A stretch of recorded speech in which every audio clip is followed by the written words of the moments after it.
आनंदी मालिकेच्या आजच्या जबरदस्त भागामध्ये आपल्याला असं पाहायला मिळणार आहे की आता आनंदीने तिच्या पूर्ण प्रयत्नानंतर ती चिठ्ठी पृथ्वीच्या खोलीपर्यंत पोहोचवलेली असते. पण विद्याधरने मात्र त्यासोबत खूप मोठा गोंधळ घातलेला असतो. तर इकडे मितालीला अचानकच प्रांजलीची तब्येत खराब झाल्यामुळे तिला जावं लागलेलं असतं आणि त्यानंतर मात्र आता पृथ्वीबरोबर आरतीला मुंबईला जाण्यासाठी इथे तयार व्हावं लागत असतं. हेच आपल्याला या आजच्या भागात पाहायचं आहे. आनंदी जेव्हा पृथ्वी ऑफिसमध्ये असतो त्यावेळेला ती त्याला कॉल करत असते आणि म्हणत असते, पृथ्वी मला आत्ताच्या आत्ता तुझ्यासोबत खूप महत्त्वाच्या विषयावर बोलायचे. तेव्हा पृथ्वी म्हणत असतो, आनंदी हे बघ, माझी ना उद्या मुंबईला मीटिंग आहे, त्यामुळे मी त्याची पूर्ण तयारी करत आहे. मी खूप मोठ्या कामात आहे, त्यामुळे प्लीज मी तुला आत्ता बोलू शकत नाही. आपण या विषयावर नंतर बोलूया का? आनंदी म्हणत असते, पृथ्वी प्लीज 2 मिनटं ऐकून घे ना, मला फक्त तुझ्यासोबत 2 मिनटं बोलायचं आहे. पण तरीसुद्धा पृथ्वी मात्र तिचा फोन कट करत असतो.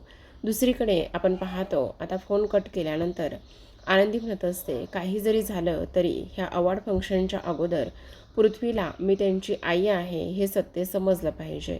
त्यामुळे छायाताईकडून ती लगेचच आरतीचा नंबर लावून घेत असते आणि आरतीला फोनवर म्हणत असते, आरतीताई तू ताबडतोब इथे आत्ता माझ्याकडे ये. आरती म्हणत असते, अगं असं काय करतेस आनंदी? अगं मी कामात आहे, फॅक्टरीचं काम सुरू आहे आणि तिथे मी आहे. मला आत्ता लगेचच तुझ्यासोबत नाही येता येणार. पण तेव्हा मात्र इथे आनंदी काहीच ऐकत नाही आणि तेव्हा आनंदी म्हणत असते, आत्ता ह्यावेळेला मला तुझी फार गरज आहे, तर तू येणार नाही आहेस का? तेव्हा आरती म्हणत असते, बरं ठीक आहे येते. असं म्हणून आता पुढच्या 5 ते 10 मिनिटामध्ये आरती आनंदीजवळ येऊन पोहोचते. तिथे पोहोचल्याबरोबर आनंदी म्हणत असते, आरतीताई बरं झालं तू आलीस. तेव्हा आरती तिला विचारत असते की काय झालेलं आहे, असं काय झालं आहे की तू मला एवढ्या लवकरात लवकर इथे बोलावून घेतलंस. तेव्हा आनंदी म्हणत असते, आरतीताई तुझ्या लक्षात येते का, मी पृथ्वीला किंवा इतर घरातील मुलांना त्यांची आई नसून मोलकरीण आहे हे सत्य सांगितलेलं आहे आणि त्यामुळे मात्र मला आता खूप मोठा प्रॉब्लेम इथे होतोय, असं इकडे ती बोलत असते. तेव्हा आरती म्हणत असते, म्हणजे नेमकं? म्हणजे मला आता काही जरी झालं तरी मुलांना मी त्यांची मोलकरीण नाही तर त्यांची आई असल्याचं सत्य सांगायचं आहे. अगं पण एवढ्या लवकर तात्काळ हे सगळं कसं होणार आहे? तेव्हा आनंदी म्हणत असते, मुंबईला तो जायचा आहे आणि त्याचबरोबर ह्या अवॉर्ड फंक्शनच्या अगोदर सत्य सांगणं फार जास्त गरजेचं आहे. कारण त्या अवॉर्ड फंक्शनमध्ये जर मालक साहेबांसोबत मी असेल तर मग मुलांना हे दुसरीकडून समजायला नको. त्यांच्यामध्ये आणि माझ्यामध्ये असलेली मैत्री आणि ते नातं मला इथे व्यवस्थित निभवायचं आहे, असं सुद्धा आता इकडे ती बोलत असते. आणि हे सगळं काही बोलल्यानंतर आता मात्र लगेचच इथे आनंदी तिला म्हणत असते, मी ज्या ज्या पद्धतीने सांगेल त्या त्या पद्धतीने तू हे सगळं काही ऐकायचं आहेस आणि करायचं आहे, समजते का तुला? असं म्हटल्याबरोबर आता मात्र इकडे आनंदी तिला म्हणत असते, हो बोल, काय बोलायचं आहे आणि काय नाही ते. तेव्हा मात्र आनंदी म्हणत असते, पृथ्वी आणि मिताली, मला तुम्हाला सर्वात महत्त्वाची आणि त्याचबरोबर इथे खूप मोठं कटू सत्य सांगायचं आहे आणि ते म्हणजेच की इथे मी मोलकरीण नसून तुमची आई आहे. मी तुमच्या बाबांसोबत म्हणजेच युगंधर निंबाळकरांसोबत लग्न केलं आहे आणि आता मी तुमची आई आहे, असा इथे आता आनंदीने हे सगळं काही सांगितलेलं असतं. जेव्हा आनंदी ह्या सर्व गोष्टी सांगते आणि तेव्हा आरती ते जशाला तसं एका चिठ्ठीमध्ये लिहून ती चिठ्ठी ती आनंदीला देत असते. तेव्हा मात्र इथे आरती म्हणत असते, आनंदी तुझ्या गोष्टी लक्षात येत आहेत का? तू काय करायला लागलेली आहेस?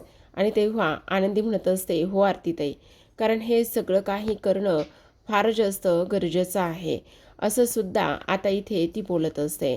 आणि त्याचबरोबर आज मात्र हे सगळं सत्य मुलांना समजणं फार गरजेचं आहे. आनंदी हे सगळं करतेस खरं, पण मला अजूनही थोडंसं टेन्शनच येत आहे, असं सुद्धा आता इकडे ती बोलू लागलेली असते. सोबतच प्रेक्षकांनो आता मात्र इथे आनंदी ती चिठ्ठी घेते आणि ती चिठ्ठी खरं तर रेड रंगाच्या इन्व्हलपमध्ये असते. ती सुरुवातीला देवासमोर जाते, देवाला हात जोडत असते आणि म्हणत असते, आज इथे मी तुमच्याच ह्याच्यानुसार आणि तुमच्या आशीर्वादानुसारच हे एवढं मोठं पाऊल उचलायला लागलेले आहे. काही झालं तरी तुम्ही माझ्या पाठीशी खंबीरपणे उभे राहाल अशी मला आशा आहे. असं म्हणून आनंदी पायऱ्या चढतच अंदाज घेतच आता पृथ्वीच्या खोलीपर्यंत पोहोचलेली असते. पृथ्वीच्या खोलीपर्यंत पोहोचल्यानंतर हळूच दरवाजाच्या आतमध्ये ती चिठ्ठी ढकलत असते, जेणेकरून जेव्हा पृथ्वी ऑफिसवरून घरी येईल तेव्हा मात्र ती चिठ्ठी त्याच्या पायाला लागेल आणि ताबडतोब ती चिठ्ठी तो वाचेल. हे सगळं काही आनंदी अगदी स्वतःवर विश्वास ठेवून करत असते. पण तिला माहिती नाही तिच्या पाठीमागे हा विद्याधर लांडगा काय करेल म्हणून. आनंदीने ती चिठ्ठी आता ठेवलेली असते आणि त्यानंतर पुन्हा एकदा देवाकडे प्रार्थना केलेली असते की काही झालं तरी ही चिठ्ठी फक्त पृथ्वीच्या हाती पडू दे आणि पृथ्वीने ती चिठ्ठी वाचू दे. असं म्हणून आनंदी पुन्हा एकदा एक एक करून पाऊल टाकतच पुन्हा तिच्या स्वतःच्या जागी म्हणजेच किचनमध्ये येऊन थांबत असते. आता मात्र आनंदी तर तिथून निघून आलेली असते. चिठ्ठी मात्र पृथ्वीच्या खोलीमध्ये व्यवस्थित जाऊन पोहोचलेली असते. खाली छायाताई आनंदीची वाट पाहत असतात आणि विचारत असतात की काय झालं आनंदीताई. तेव्हा आनंदी म्हणत असते, मी ती चिठ्ठी पृथ्वीच्या खोलीपर्यंत नेऊन पोहोचवली आहे. आता फक्त पृथ्वी येण्याची वाट पाहते. छायाताई डायनिंग टेबलवर बसल्या बसल्या त्यांना डुलकी लागते, तर आनंदी देवाकडे प्रार्थना करत असते. तेवढ्यातच पृथ्वी अगदी पहाटे पहाटे आलेला असतो. आता पृथ्वी आल्याबरोबर आनंदी म्हणत असते, पृथ्वी तू आलास. तेव्हा पृथ्वी म्हणत असतो, अगं आनंदी काय हे, तू अजूनही जागीच आहेस. छायाताई तुम्हीसुद्धा.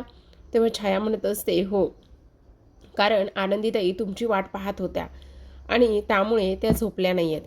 तेव्हा मात्र पृथ्वी आनंदीला म्हणत असतो, अगं आनंदी काय हे असं. हो, आणि ते जेवल्यासुद्धा नाही आहेत.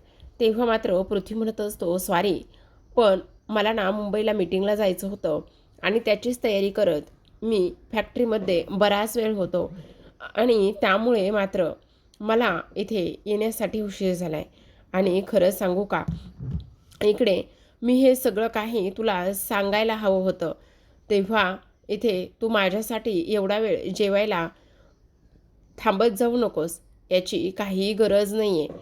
तेव्हा मात्र इकडे तो म्हणत असतो, आनंदी खरं सांगू का, आपली मैत्री एवढी सुंदर आहे ना, आणि एवढी सुंदर असल्यामुळे मला तर त्याचा फार जास्त आनंदसुद्धा होतो आहे, असंसुद्धा आता आनंदी म्हणत असते. आता मात्र इकडे लगेचच पृथ्वी म्हणत असतो, मला ताबडतोब निघायचं आहे, कारण मला ना इथे याच्यासाठी जायचं आहे मीटिंगसाठी मुंबईला. तेव्हा मात्र आनंदी आता विचार करू लागलेले असते, आता पृथ्वी तर मुंबईला जाणार आहे, पण पृथ्वी मुंबईला जाणार आहे ही जरी गोष्ट खरी असली तरीसुद्धा मात्र इथे तो परत कधी येईल, आणि त्याचबरोबर खोलीमध्ये गेल्यानंतर त्याने ती चिठ्ठी पाहिली पाहिजे असा सुद्धा आता आनंदी विचार करू लागते.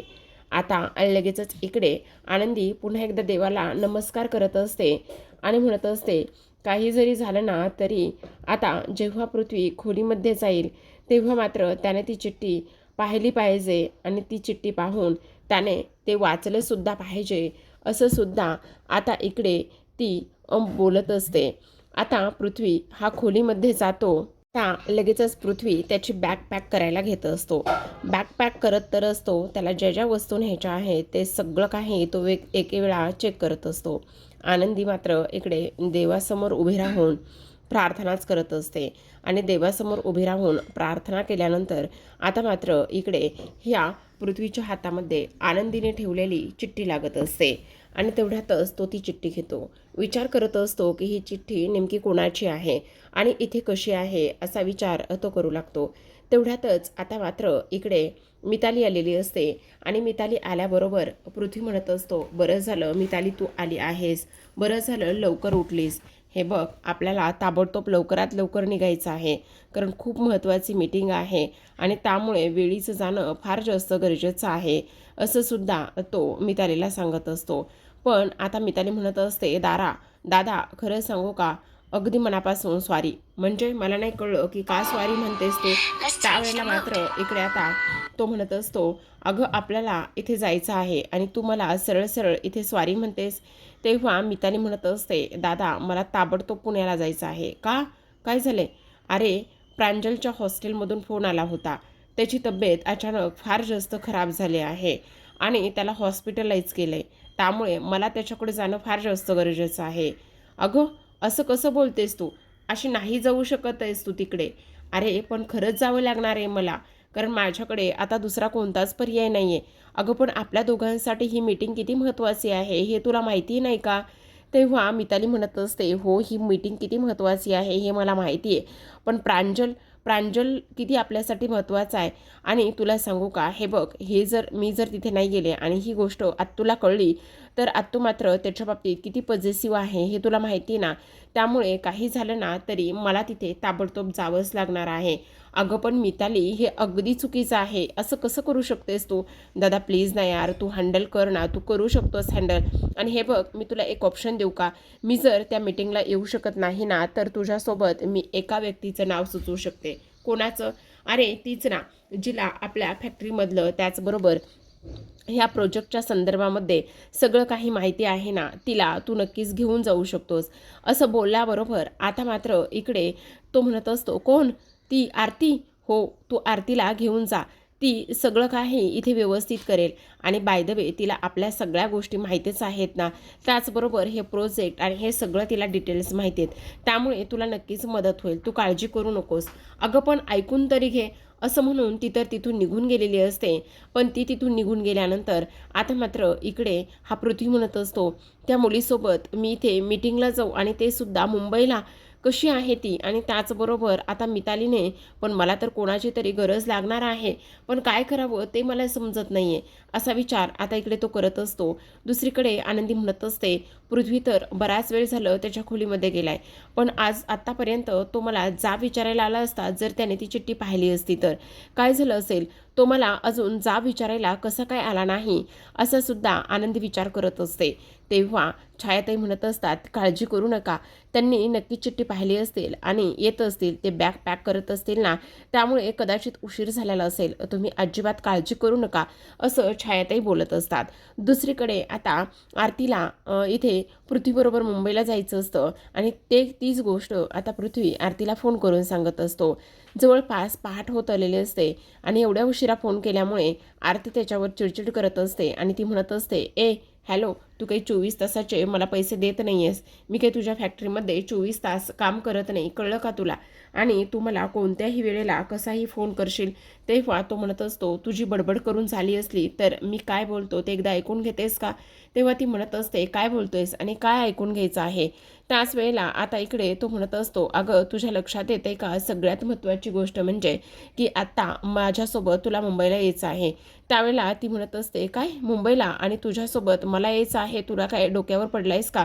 तुझ्यासोबत मी मुंबईला येणार नाही आहे. असं काय करतेस? खूप महत्त्वाची मीटिंग आहे आणि त्याकरिता माझी ऑर्डर आहे आणि तुला यावंच लागणार आहे, कारण जे काही आपण प्रोजेक्ट बनवले त्या संदर्भामध्ये ही मीटिंग आहे आणि त्याकरिता तुला इथे मुंबईला यावंच लागणार आहे, असं सुद्धा आता इकडे तो बोलत असतो. आणि तेव्हा मात्र आरती म्हणत असते, पण हे सगळं कसं शक्य आहे?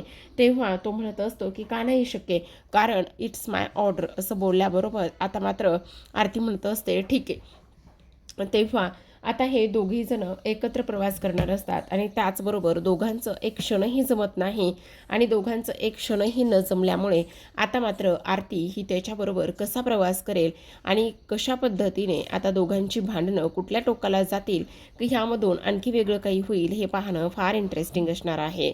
शेवटच्या क्षणापर्यंत आरतीचं फक्त नाना असतं, पण आता पृथ्वी मात्र तिला सांगत नाही, विचारत नाही, तर सरळ सरळ तिला ऑर्डर सोडण्याचं तो इथे काम करत असतो. सोबतच प्रेक्षकांनो, एवढंच नाही तर आता इकडे तो म्हणत असतो, मी ताबडतोब लवकरात लवकर निघून ये, मी तुझी वाट बघत आहे, कारण आपल्याला लवकरात लवकर इकडे निघायचं आहे, असं स्पष्टपणे त्याने सांगितलेलं असतं. मग आता इथे ती म्हणत असते, अरे सकाळ तर होऊ दे, सकाळी जाऊयात ना. नाही, सकाळी तर आपल्याला तिथंपर्यंत जाऊन पोहोचायचं आहे आणि आपल्याला सकाळी तिथेपर्यंत जाऊन पोहोचायचं असल्या कारणाने आपल्याला आत्ता पहाटे निघणं फार जास्त गरजेचं आहे, असं त्याने स्पष्टपणे सांगितलेलं असतं. आणि तसाच फोन त्याने कट न करता बेडवरती टाकलेला असतो. तर आता इकडे आरतीला असं वाटत असतं की तो ऐकत आहे म्हणून, आणि त्यामुळे ती इथे बोलत असते, ऐक ना, तुझ्यासाठी ना आनंदीने एक चिठ्ठी लिहून ठेवली होती. ती चिठ्ठी तुझ्यापर्यंत पोहोचली का? ती चिठ्ठी तू वाचलीस का? पण मग आता इकडे त्याने फोन तसाच बेडवरती ठेवलेला असतो. थोडासा आवाज येतो, त्यामुळे तो फोन पुन्हा एकदा उचलून घेतो आणि म्हणत असतो, आता फोन न ठेवताच इथे आवरणार आहेस का? फोन ठेव आणि अजिबात वेळ घालवू नकोस आणि पटापट आवरायला घे. मी तुझी वाट बघतोय. येत्या 15 मिनिटांमध्ये तू इथंपर्यंत येऊन पोहोचणार आहेस. तेव्हा ती म्हणत असते, येत्या 15 मिनिटांपर्यंत मी तुझ्यापर्यंत कशी येऊन पोहोचणार आहे? तेव्हा तो म्हणत असतो, वेळ वाया नाही घालवलास तर नक्कीच पोहोचशील. असं म्हणून फोन कट करतो आणि तेव्हा मात्र आरतीला आता टेन्शन आलेलं असतं. दुसरीकडे हा विद्याधर मात्र दारू पीत बसलेला असतो आणि दारू पीत असताना आता आनंदीने ठेवलेली ती चिठ्ठी त्याच्या हातामध्ये असते. त्या चिठ्ठीचे पूर्ण तुकडे तुकडे त्याने केलेले असतात आणि पूर्ण तुकडे तुकडे करून आता इकडे तो म्हणत असतो, आनंदी, तुला माहितीसुद्धा नाही की तुझ्या पाठीमागे इथे काय काय होतंय आणि काय काय नाही ते तुला कळणारंसुद्धा नाही. अगं, तू इकडे तुझ्या पोरांची आई बनायला निघालीस. आयत्या वेळेला अगोदर तर तू मोलकरीण म्हणून इथे मिरवत होतीस, पण आता तुला आई व्हायचं आहे का त्यांची? पण इकडे तुझ्या पाठीमागे किती कटकारस्थानं शिस्त आहेत हे मात्र तुला अजिबात माहिती नाही. असं सुद्धा इकडे हा विद्याधर बोलत असतो आणि आनंदीने लिहिलेली चिठ्ठीचे त्याने तुकडे तुकडे करून टाकलेले असतात. एवढंच नाही तर दुसऱ्या बाजूला मात्र ती ही पृथ्वीबरोबर मुंबईला जाणार असते आणि त्यामुळे तिने ताबडतोब इथे आनंदीला कॉल केलेला असतो आणि आनंदीला सांगत असते, आनंदी, आत्ता पृथ्वीचा फोन आला होता, मला त्याच्यासोबत मुंबईला जायचं आहे. तेव्हा मात्र आनंदी म्हणत असते, मला एक गोष्ट सांग आरतीताई, त्याने चिठ्ठी वाचली का?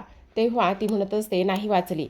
मी त्याला तेच विचारण्याचा प्रयत्न करत होते, पण तेवढ्यात त्याने फोन कट केला. तेव्हा मात्र इथे ती म्हणत असते, तू काळजी करू नकोस, तो नक्की चिठ्ठी वाचेल, तुला काळजी करण्याची काही गरज नाही. पण मला मात्र खूप टेन्शन आलेलं आहे गं. त्याने इकडे मुंबईला जाण्याअगोदरची चिठ्ठी वाचायला हवी आणि जर त्याने ती चिठ्ठी वाचली असती तर आत्तापर्यंत मात्र त्याचा इथे मला फोन आला असता किंवा जा विचारायला तो माझ्यापर्यंत येऊन पोहोचला असता.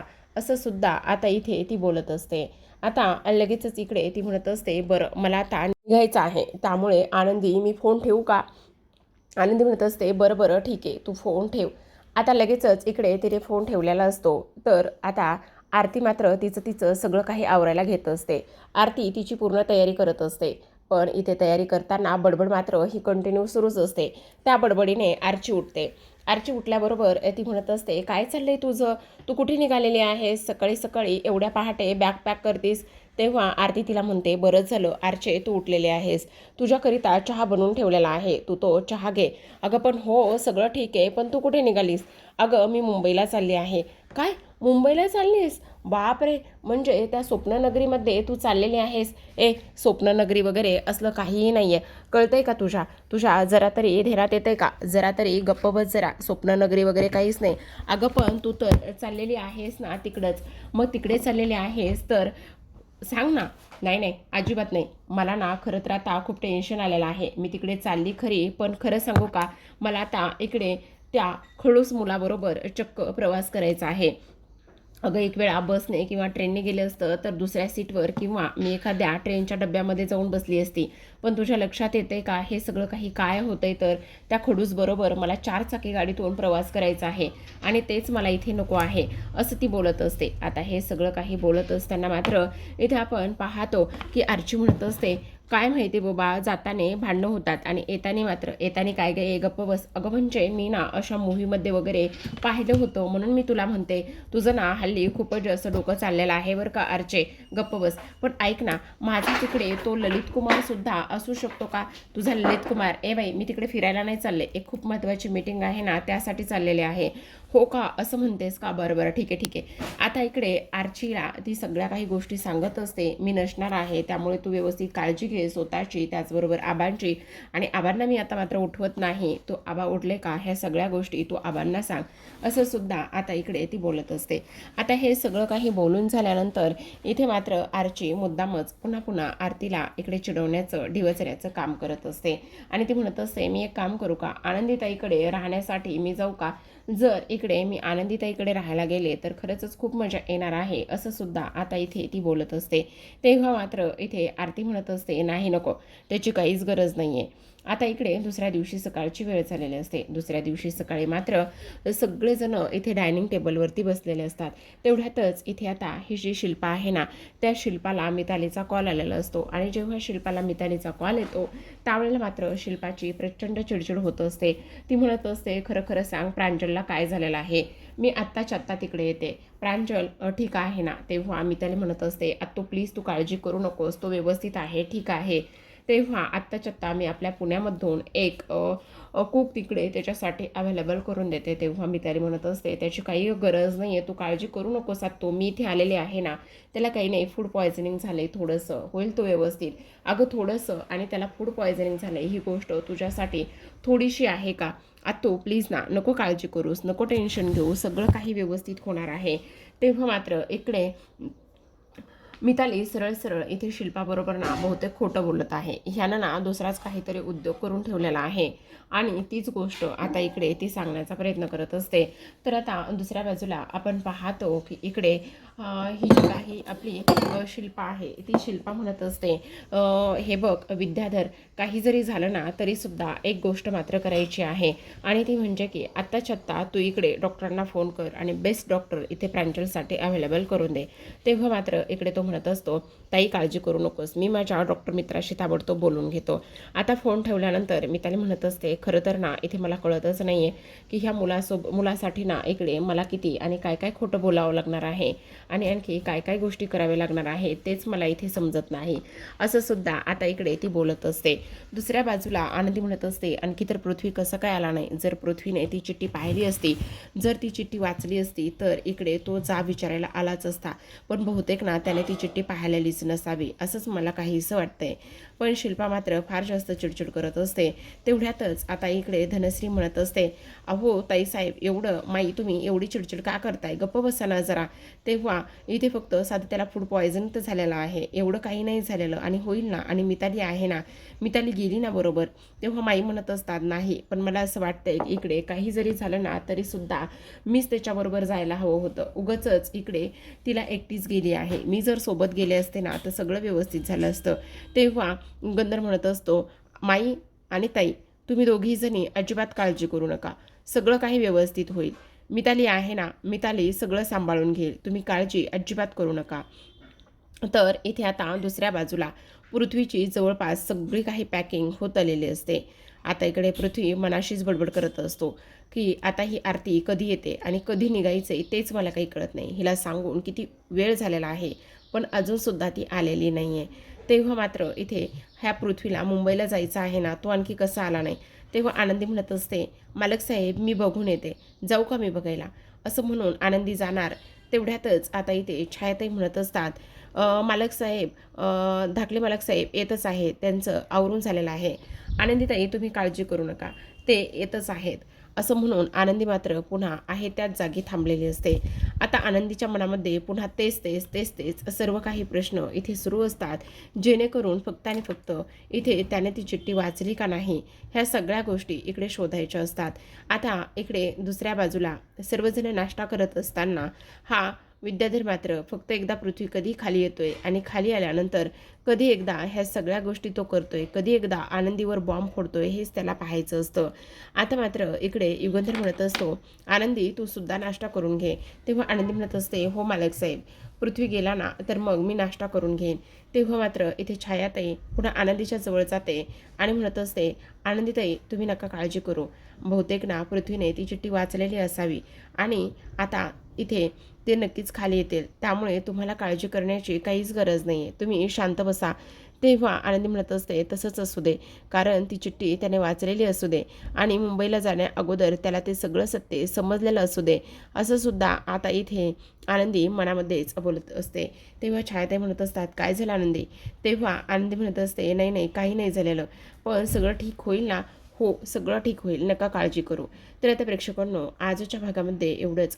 उद्याचा भाग पाहायचा असेल तर नक्की चॅनलला सबस्क्राईब करा, कारण उद्याच्या भागामध्ये आपल्याला असं पाहायला मिळणार आहे की इथे आता पृथ्वीच्या हातामध्ये चिठ्ठी असते, पण ती चिठ्ठी वेगळी असते.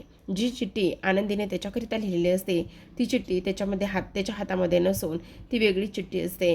आणि त्या चिठ्ठीमुळे मात्र आता फार मोठा धमाकासुद्धा इथे होताना दिसणार आहे.